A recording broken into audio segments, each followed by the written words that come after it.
त्या जनावराला पायामध्ये कोंडा टाकायचा, ते कोंडा टाकायचा, त्या कोंड्यामध्ये त्या वासराला ठेवायचं.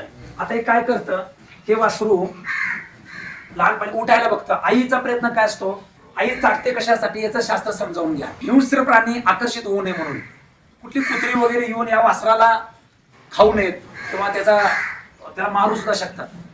तर ते होऊ नये म्हणून आपण काय करायचं, तर आई ते पुरावा नष्ट करत असते. म्हणजे अंगावरचं जे घाण आहे, जेवढी जो बळस आहे, जे रक्त आहे, ते सगळं चाटायचा प्रयत्न या ठिकाणी आई करत असते. ही शास्त्र आहे. 2 नंबरचं असं शास्त्र आहे, हे चाटल्यामुळे काय होतं, हे रक्ताभिसरण होतं. इतकं रक्त इतकं ताजं तवानं. आता हे अर्धा तास झालं लगेच उठायला बघायला लागले. म्हणजे अर्ध्या तासामध्ये हे उठायला बघतं. त्याचबरोबर या जनावराला चाटल्यामुळे तिसरं काय काम होतं, फायदा काय होतो, ही जी जाळ लोंबायला लागले, ही जाळ 100% पडायला मदत होते.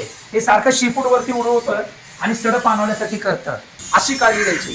हिला कालवड झालेली आहे, ही आता आज 12 महिन्यानंतर ही 100% गाभण जाणार, यासाठी आम्ही प्रयत्न करणार आहे.